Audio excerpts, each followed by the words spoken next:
18 जून 2026 पुणे का एक मशहूर लोहागढ़ पोर्ट एक खूबसूरत टूरिस्ट स्पॉट, लेकिन उस दिन ये जगह एक ऐसी वाक़ई की गवाह बनी जिसने इंडिया के साथ साथ पाकिस्तान को भी हिला दी। 26 साल का केतन अग्रवाल एक रियल एस्टेट बिजनेसमैन का बेटा यूएस से एमबीए करके वापस आया था। अपनी मंगेतर सिया गोयल के साथ लोहागढ़ पोर्ट घूमने निकला था, लेकिन कर वापस सिर्फ एक ही लाश आई। शुरू में सबने कहा ये एक एक्सीडेंट था, लेकिन पुलिस की इन्वेस्टिगेशन ने इस कहानी का पूरा रुख ही बदल दिया। एक सीक्रेट रिलेशनशिप, हजारों फोन कॉल्स, एलिज प्लानिंग और अब एक नया ट्विस्ट, हेयर पैच। क्या ये सिर्फ एक कोइंसिडेंस था या फिर पहले से एक सोची समझी साजिश? अस्सलाम वालेकुम दोस्तों, मेरा नाम है आजी और चलिए करते हैं एक्सपोज। आखिर सिया गोयल ने अपने मंगेतर केतन अग्रवाल को क्यों मारा?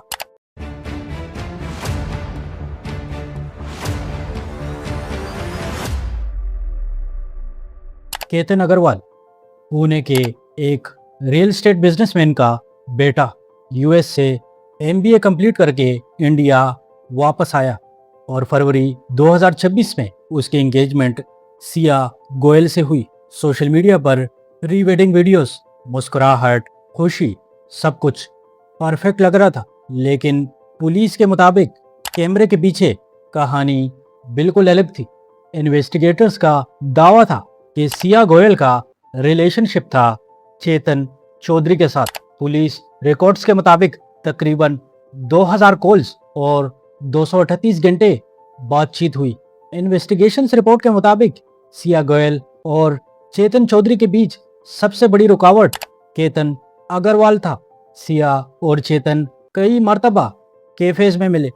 पुलिस का कहना है कि वहां पर ही इस मर्डर की प्लानिंग हुई और लोहागढ़ पोर्ट को टारगेट लोकेशन की वजह से चुना गया। पहला अटेम्प्ट 31 मई को, लेकिन उसमें कोई कामयाबी नहीं मिली। दूसरा अटेम्प्ट 14 जून को लोहागढ़ पोर्ट में दोबारा हुआ। रिपोर्ट्स के मुताबिक सिया ने केतन अग्रवाल को धक्का दिया, पर वहां एक पेड़ को पकड़ते हुए केतन ने अपनी जान बचाई। जवाब में जब केतन ने सिया से सवाल किया कि धक्का क्यों दिया, तो सिया ने जवाब में कहा कि मैं सांप देखकर डर गई थी और तुम्हें सांप से बचाने के लिए मैंने तुम्हें धक्का दिया। और फिर केतन को गले लगाकर उसके माइंड को दोबारा मैनिपुलेट किया गया। इसलिए 14 जून का अटेम्प्ट भी फेल हो गया। 18 जून को केतन और सिया दोबारा लोहागढ़ पोर्ट पहुंच गए। इसी दिन फाइनल प्लान एग्जीक्यूट हुआ।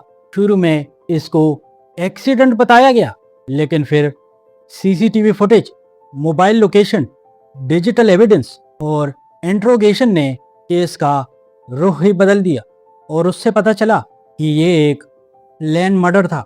इसी दौरान रिपोर्ट्स के मुताबिक जब सिया से उसको केतन को मारने की वजह पूछी गई, तो सिया ने जवाब दिया कि केतन पैच पहनता था, मतलब वो गंजा था और वो बात बात पे हकलाता था, जिसकी वजह से वो मुझे बिल्कुल पसंद नहीं आ रहा था। लेकिन मैं अपनी फैमिली को मना भी नहीं कर पा रही थी। अपनी फैमिली के प्रेशर की वजह से मैंने इस रिश्ते के लिए हाँ की थी। लेकिन केतन के वालिद ने मीडिया पे बताया कि पेच की बात हमने पहले से सिया की फैमिली को बताई रखी थी, लेकिन अगर पैच की बात छुपाई भी गई तो किसी को जान से मारना कैसे जस्टिफाई किया जा सकता है? पुलिस ने सिया और चेतन को फेस टू फेस बिठाकर क्वेश्चनिंग की और अब दोनों एक दूसरे को जिम्मेदार ठहरा रहे। एक एंगेजमेंट, एक छुपा हुआ रिलेशनशिप, 2000 कॉल्स, 238 घंटे बातचीत, लोहागढ़ पोर्ट और एक मौत जिसने पूरे मुल्क को हिला के रख दिया। पुलिस ने अपना वर्जन और एलिगेशन पेश किए। आखिरी फैसला सिर्फ कोर्ट करेगी, लेकिन इंडिया और पाकिस्तान में कोई चीज़ सिमिलर हो ना हो, कोर्ट से इंसाफ लेना दोनों मुल्कों में आम शहरी की बस की बात नहीं। अगर नए सीसीटीवी, नए फोरेंसिक रिपोर्ट सामने आते हैं तो इस कहानी का रुख फिर से बदल सकता है। मैं हूं आजी और यहाँ सिर्फ वायरल खबरें नहीं बल्कि उनके पीछे छुपा हुआ सच ढूंढते हैं।